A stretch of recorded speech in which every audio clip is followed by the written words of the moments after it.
Hey everyone, this is Debbie. Hope everyone's doing well. I always feel like I'm doing romper room, but I'm not. I'm a big girl now. No more do bees and don't bees for all of those that get it. I'm not looking my best, but I feel great. I wanted you all to know, well, today is March 26th, which means exactly 2 months from today, I'll be 71. And I am on day 269, I think. I just looked.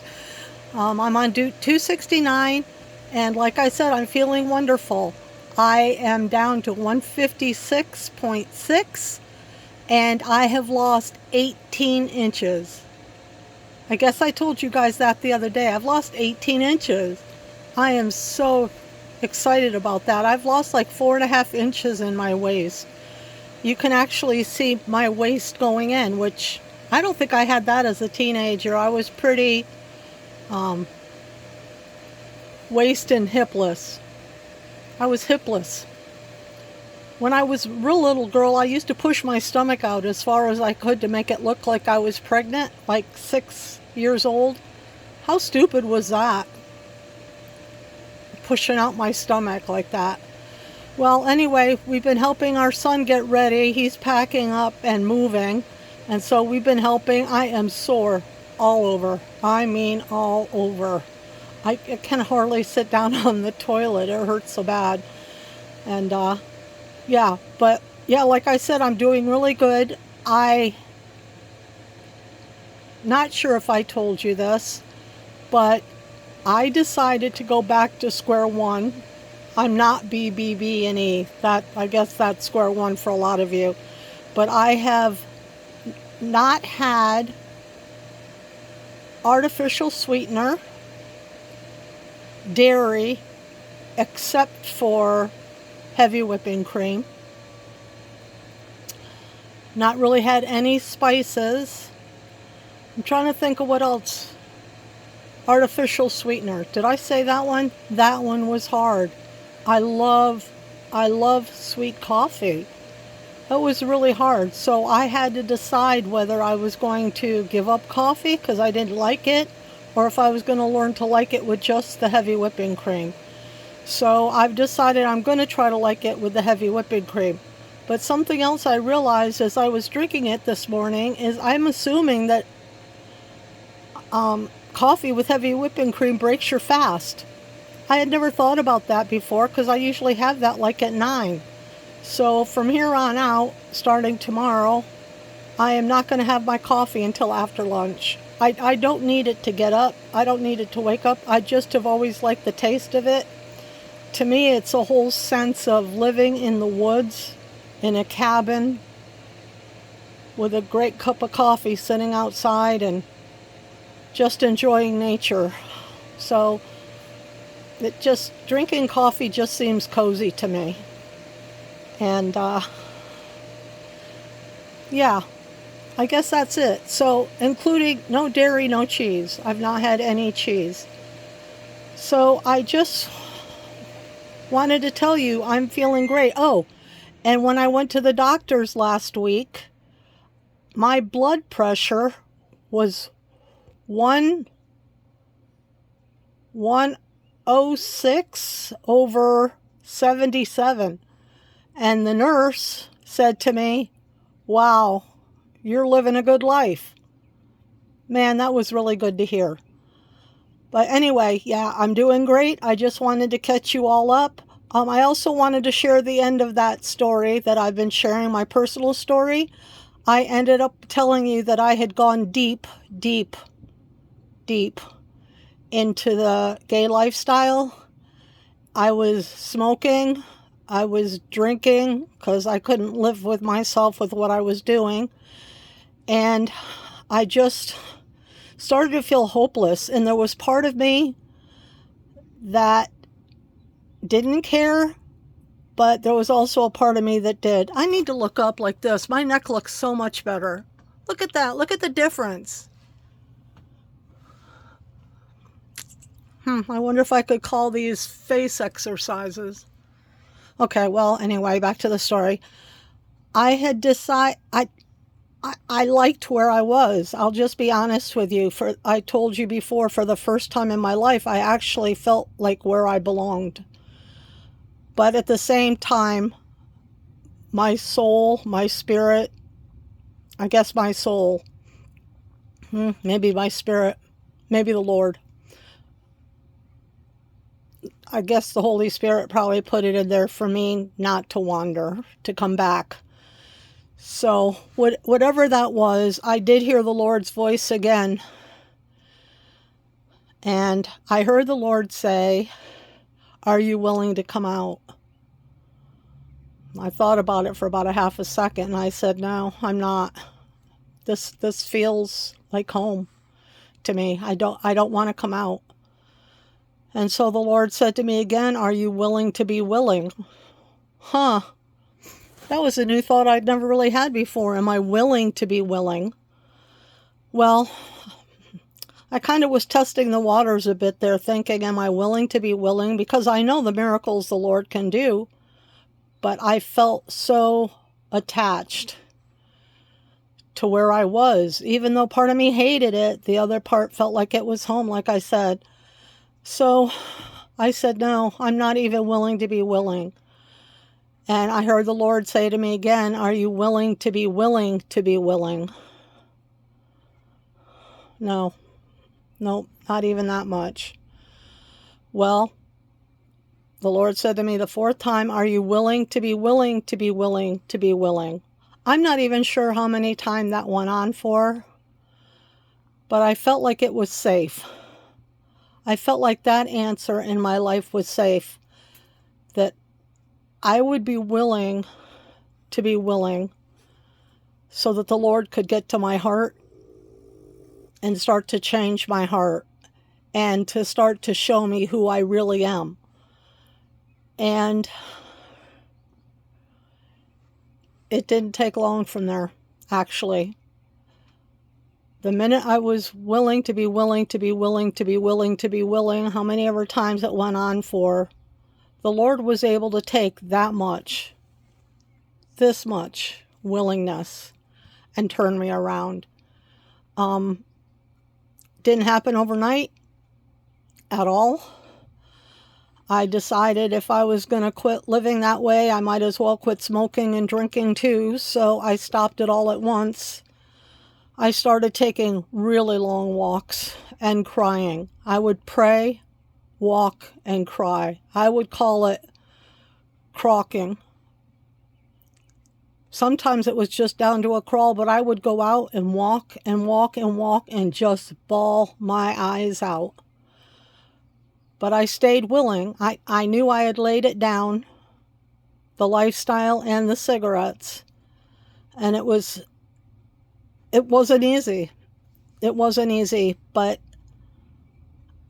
I read something the other day that said, if you walk away from something that's harmful, that it might be a hard process and it might beat you going out the door, but it can still be done. And I'm here to tell you it can be done. If you can just be willing to be willing to be willing to be willing of anything that you're addicted to, or feel you're in a place where you're not supposed to be, if there's anything hindering you in your life, if you could just be willing to be willing to be willing. I'm a testimony of that.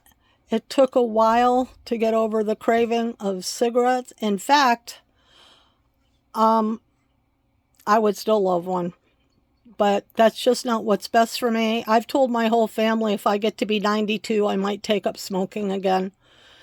Because to me, there was just nothing better than sitting and enjoying a cigarette, especially with a cup of coffee. I had to quit drinking coffee for a long time because I couldn't drink coffee without having a cigarette. So anyway, that's where I am now. I also wanted to end the story with saying that because I'm free of the lifestyle doesn't necessarily mean that I'm free of every thought I have, because I'm not. But I had a friend of mine tell me that freedom isn't about not ever having the thoughts. Freedom is about being able to make a choice. And that's what I've been able to do ever since then. I've been able to just turn my mind away. I don't think about it. I might even grieve it for a second, but it's not where I'm returning to, because I feel my real home is here. My real home is where I am with my husband, my family, and God. And that's the real home for me. So I hope you guys can be inspired by this. Like I said, I'm not going to say I've never had a thought. I do, but I don't focus on it. And it's not who I am. It's just not who I am. It's what I thought I was, but that's not true.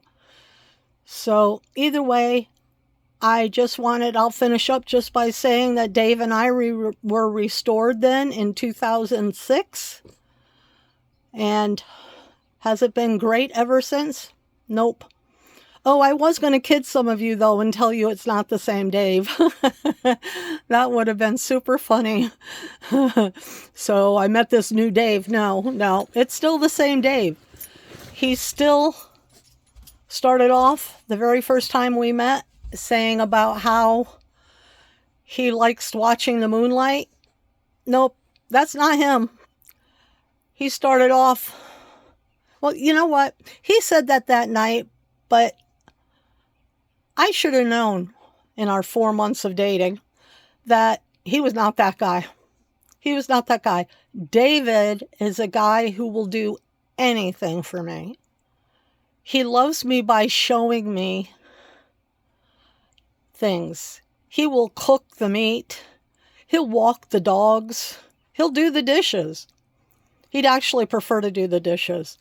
But there's so many things that he does for me.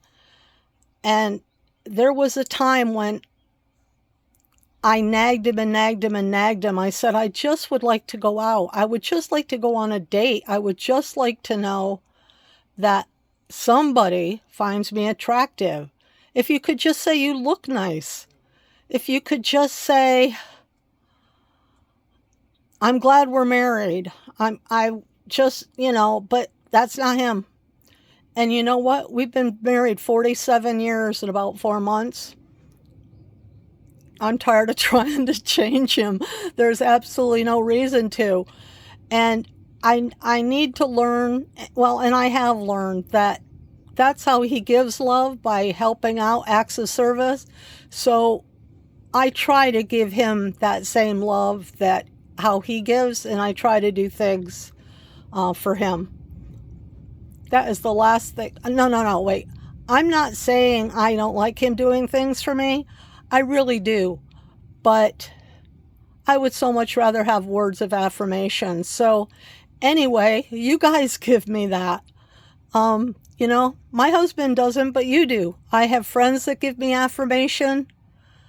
And I have great friends. And you're here. So I get my affirmation in other ways, I guess. But yeah, 47 years, he's not going to change. It's okay with me.